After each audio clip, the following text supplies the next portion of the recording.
So నమస్తే everyone, welcome to people media point. This is Aravind. ఈరోజు మనం తమిళనాడు యొక్క ఎలక్షన్స్ గురించి మాట్లాడుకుందాం. ముఖ్యంగా చూస్తే తమిళనాడులో టీవీకే పార్టీ, డిఎంకే, అన్నా డిఎంకే ఈ యొక్క మూడు కూడా ప్రథమంగా చాలా స్ట్రాంగ్.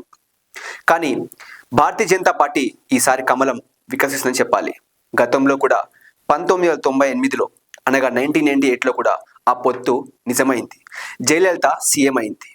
మరి అన్నా డిఎంకేతో అప్పుడు భారతీయ జనతా పార్టీ ఐక్యమై భారీ సీట్లు గెలుచుకుంది.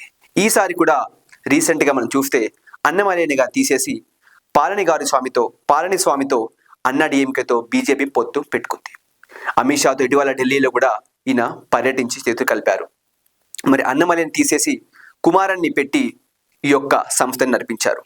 మరి ఈ పొత్తు గెలుస్తుందా? 1998లో కూడా ఈ పొత్తుకి మంచి మెజారిటీ ఉంది.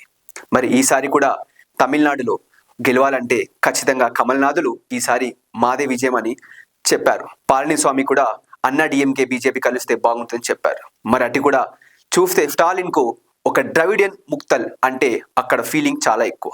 ద్రవిడియన్స్ కూడా డిఎంకేకి మంచి సపోర్ట్ ఉంది. ఇది ఇలా ఉండగా స్టాలిన్కి ఎంత ఫ్యాన్ బేస్ ఉన్నా టీవీకే విజయ్ కూడా ఒక రేస్లో ఉన్నాడు. మరి విజయ్ పొత్తు పొందుతారా లేదా చూడాలి. ఎందుకంటే విజయ్ ఎవరితోనూ పొత్తు పెట్టుకోవట్లేదు. తను ఏకీభావంగా ఖచ్చితంగా పోటీ చేసి గెలుస్తామని చెప్పారు.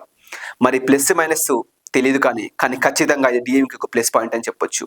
మరి బీజేపీ అన్నా డిఎంకే ఏ విధిలో ఉంటుందో చూడాలి.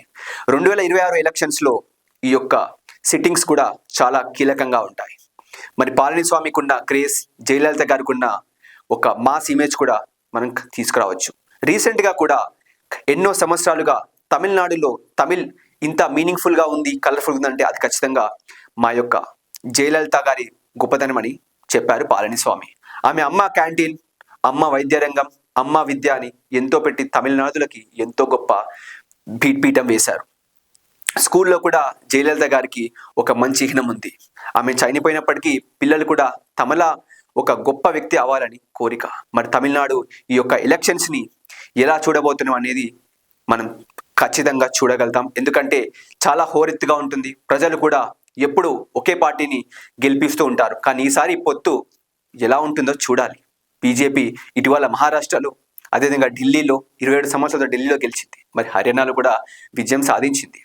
మరి ఈసారి ఎలాగైనా సౌత్లో తమిళనాడు గెలవాలని ఒక ధీమా వ్యక్తం చేస్తుంది. సో చూస్తూనే ఉండండి మా పీపుల్ మీడియా పాయింట్ మరిన్ని అప్డేట్స్ కోసం. Thank you.